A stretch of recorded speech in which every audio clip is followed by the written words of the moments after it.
एक बार की बात है, एक गांव था जो जंगल के नजदीक बसा हुआ था। इस वजह से उस गांव पर एक काली चुड़ैल की नजर थी। वो अक्सर रात होने पर गांव में आती थी।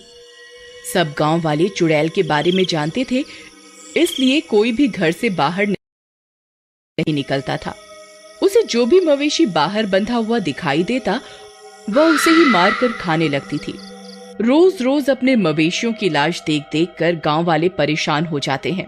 और एक रात जब वह चुड़ैल एक मुर्गी के बाड़े में घुसती है, तो सभी गांव वाले हाथ में मशालें लेकर उसे घेर लेते हैं और उस पर हमला कर देते हैं और उसे जलाकर मार डालते हैं। इस दौरान वह चुड़ैल एक मुर्गी को जख्मी कर देती है। हाय रे मेरी सुनहरी, कमबख्त इस चुड़ैल ने तुझे जख्मी कर दिया। तू ठीक तो है ना? मैं तुझे कुछ नहीं होने दूंगी। चल, मैं अभी तुझे दवाई लगा देती हूँ। फिर यशोदा उस मुर्गी के जख्मों पर दवाई लगा देती है और कुछ दिनों में वह मुर्गी ठीक हो जाती है, लेकिन पहले से उसका आकार बहुत बड़ा हो जाता है। अजी सुनिए, देखिए ना सुनहरी कितनी जल्दी इतनी बड़ी हो गई। हाँ यशोदा, इसका आकार देखकर तो मैं भी हैरान हूँ। इतनी बड़ी मुर्गी तो पूरे गांव में किसी के पास नहीं है। फिर रात होने पर एक चोर की नजर उस मुर्गी पर पड़ती है। अरे वाह, इतनी बड़ी मुर्गी! इस मुर्गी पर तो सिर्फ मेरा अधिकार है। वह उसे पकड़ने जाता है। अरे इधर तो आओ मेरी राम प्यारी, तुझे तो तंदूर में पका कर खाऊंगा। बाबा बाबा बाबा, आज तो बढ़िया दावत हो जाएगी।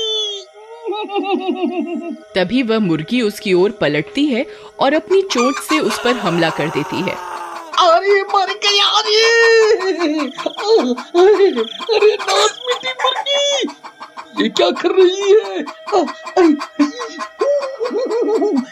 हे भगवान, एक मुर्गी में इतनी ताकत कहाँ से आ गई?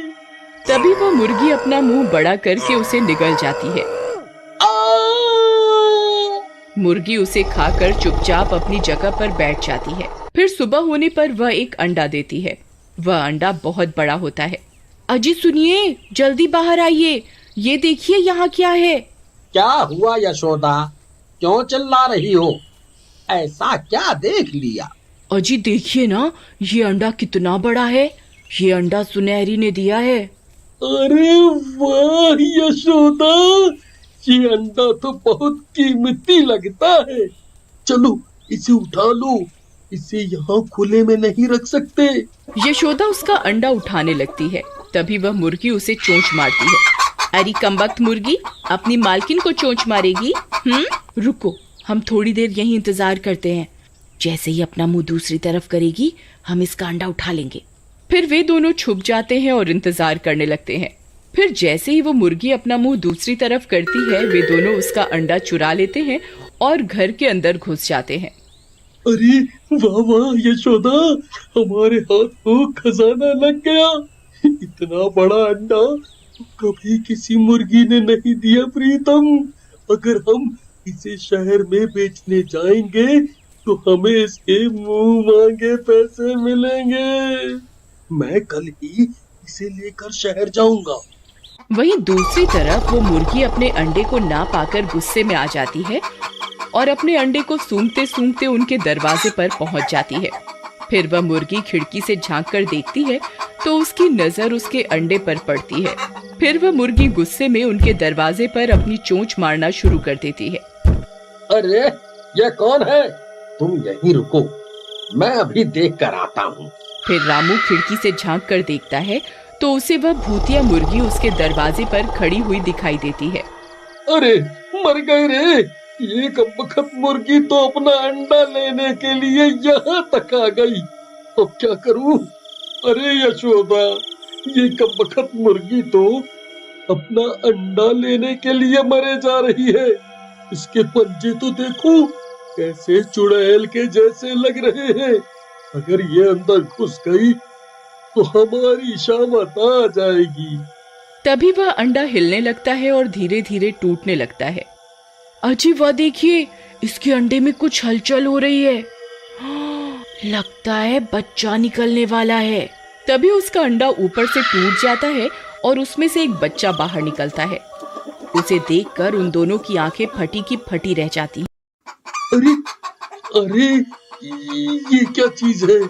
ये कैसा बच्चा है? अजी ये कोई बच्चा नहीं है जी, ये तो हमारे गांव का कालू चोर है जो इधर उधर चोरियां करता फिरता था। ये अंडे में से कैसे बाहर आ गया? अब उस कालू चोर के पंख भी होते हैं और मुर्गे जैसी पूंछ और पंजे होते हैं। मैं वापस आ गया। अरे वाह, अब तो मेरे पंख भी लग गए हैं। अब तो मैं जहाँ चाहे उधर उड़ के जा सकता हूँ। यशोदा, ये जरूर कोई शैतान है, हम इसे जिंदा नहीं छोड़ सकते। फिर रामू उसे लाठी से मारने लगता है। तभी वह मुर्गा खिड़की से उड़कर भाग जाता है। फिर रामू खिड़की पर जाकर मदद के लिए पुकारता है। अरे गांव वालों, जल्दी इधर आओ, यहाँ बहुत बड़ा अनर्थ हो गया है। हमारी मुर्गी कोई आम मुर्गी नहीं है, इसके अंदर किसी चुड़ैल का साया है। जल्दी आओ और इसे खत्म कर दो, नहीं तो ये किसी को जिंदा नहीं छोड़ेगी। फिर गांव वाले उस मुर्गी का रूप देखकर समझ जाते हैं कि दाल में जरूर कुछ काला है। रामू भाई सही कह रहे हैं, ये वही मुर्गी है जिसे उस चुड़ैल ने काटा था। हमें इसे खत्म करना होगा। चलो भाइयों, आज इस मुर्गी को पकाकर इसका लेग पीस खाएंगे। फिर वे सब गांव वाले उसके ऊपर जलती हुई मशालों से हमला कर देते हैं और उस मुर्गी को जलाकर मार डालते हैं और उसे आग में से उसका लेग पीस निकाल कर खाने लगते हैं। वाह, मजा आ गया रामू भाई, तुम्हारी मुर्गी तो बहुत स्वादिष्ट निकली। अरे मूर्खों, जन्म जन्म के भूखों, फ्री का चिकन लेग पीस मिला नहीं और खाना शुरू। इतना भी भूल गए, ये मुर्गी पर चुड़ैल का साया था। इसको खाने से पहले एक बार सोचना तो चाहिए था। अरे मर गए रे, ये हमने क्या कर दिया? अरे अब क्या होगा? अरे रामू भाई कुछ करो, मुझे कुछ कुछ हो रहा है। अरे अरे अब मैं नहीं बचूंगा, अरे मैं नहीं बचूंगा। अरे फिर उस भूतिया मुर्गी का असर शुरू हो जाता है और वे तीनों भूत बनने लगते हैं। अजय कुछ कीजिए, अगर ये भूत बन गए तो किसी को जिंदा नहीं छोड़ेंगे। फिर गांव वाले उन्हें पेड़ से बांध देते हैं।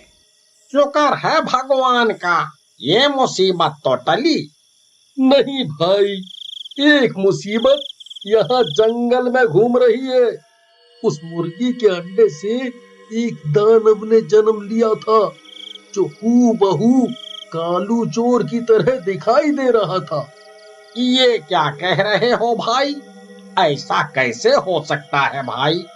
मैं सही कह रहा हूँ भाई, मैंने अपनी आंखों से देखा था उसे। हमें उसे पकड़ना होगा। भाई उसे पकड़ना तो बहुत आसान है, वो एक नंबर का लालची और चोर किस्म का आदमी है। चलो मेरे साथ। फिर कुछ गांव वाले जंगल में जाते हैं और वहां एक पिंजरा लगा देते हैं। उस पिंजरे में गांव की औरतों ने अपने अपने गहने रखे होते हैं और वे लोग पेड़ के पीछे छिप जाते हैं। फिर कुछ देर इंतजार करने के बाद उस कालू चोर की नजर उन गहनों पर पड़ती है।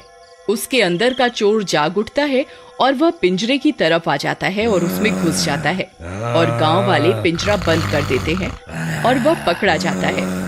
फिर गांव वाले उस पिंजरे में आग लगा देते हैं और उस भूतिया चोर को मार डालते हैं और वापस गांव आ जाते हैं। अरे भाइयों, अब इनका क्या करें? इन कमबख्तों को तो जलाकर मार भी नहीं सकते। मैं तुम्हारी मदद कर सकता हूँ। इसके लिए मुझे एक पूजा करनी होगी, लेकिन इस पूजा में हमें मांसाहारी आहार को छोड़ने का प्रण लेना होगा। तभी वह पूजा सफल हो पाएगी और इन्हें मुक्ति मिल पाएगी। हम सब प्रण लेते हैं, इस गांव में कोई भी व्यक्ति मांसाहारी भोजन नहीं करेगा। हम प्रण लेते हैं। पूजा संपन्न होने पर उस पूजा के जल को पुजारी उन तीनों पर डालते हैं तो वो तीनों भी ठीक हो जाते हैं।